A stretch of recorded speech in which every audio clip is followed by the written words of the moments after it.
Hello, my name is James Drew and I'm the president and co-owner of QRC Logistics. QRC Logistics is a 3PL provider located in Southern Ontario. Our core service area would be Southern Ontario, but we have branches and partners across the country. So QRC was established in 1978 as a small courier company, the downtown core.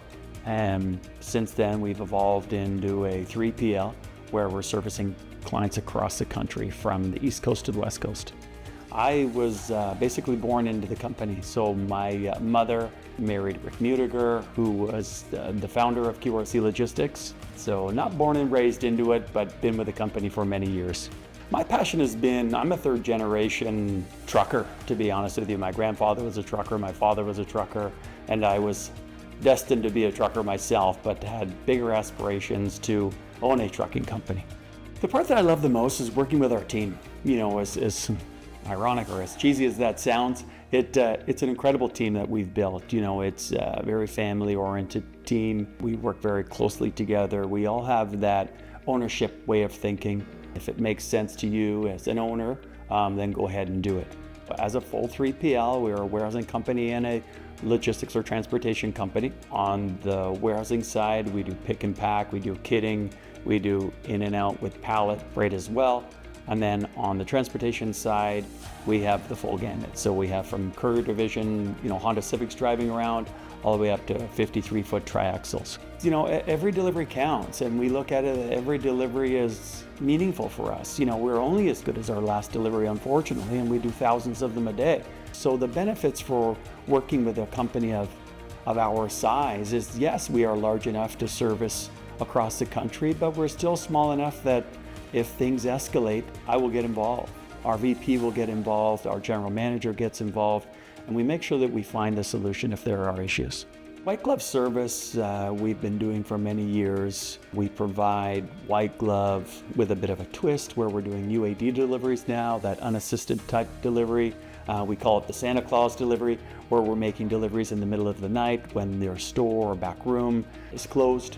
So the driver will go in, we'll make the delivery with a key and an alarm code. That seems to have taken off with some of our retail brands, but white glove is something that we've done since the 90s.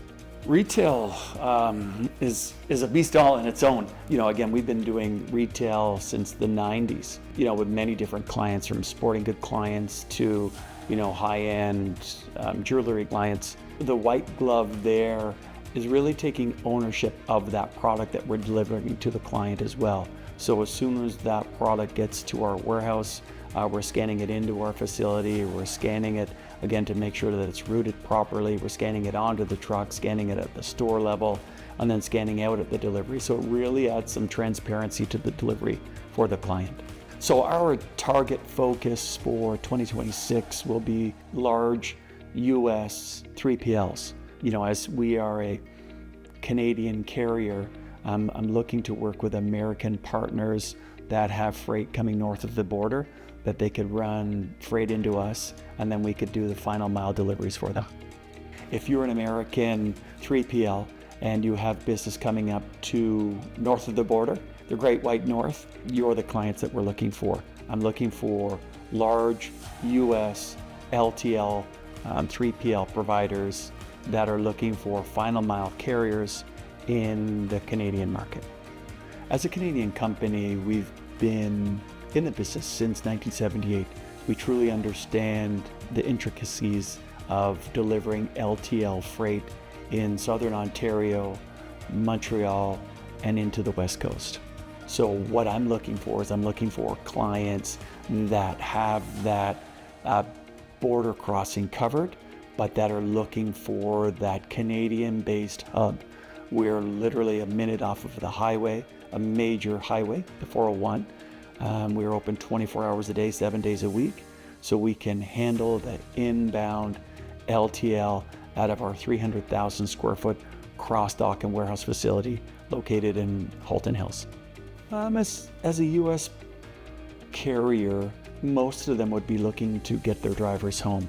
So coming and dropping off in one central location and allowing a company like QRC Logistics to do the final mile LTL business allows for their drivers to get back south of the border. Not really, just understanding what their pain points are now. Where their delivery makeup is. Is it in the core in Toronto? Are there pain points that their appointment deliveries, that their drivers are just going to run out of hours making those deliveries? So those are the asks that we're getting from our US friends that are coming up and saying, it would be wonderful to just drop off a trailer or multiple trailer loads of LTL freight and allow us to make that final mile appointment and hit that delivery window. The craft brewery division for us is very exciting. We were just at the craft brewery show a couple of weeks ago there and met with some wonderful owners of some craft brewers. And it's definitely a niche market, one that we're very comfortable in getting involved in because of the experience that we've got with our LTL and white glove service. We've come to realize over many meetings and phone calls with ownership of craft brewers that white glove customer service is definitely something that is lacking in the industry right now, which we can offer to those craft brewers. As a craft brewer, and if you are experiencing logistics issues on the warehousing of kegs, the distribution into your network, excluding the LCBO and beer store network, we are in LCBOs and beer stores daily with some of our current craft breweries. Also, what we're looking for in 2026 will be general freight LTL, our network of straight trucks and full load that we're running from as far west as Windsor into the Ottawa market with next day service is something that we're going after and focusing on in 2026.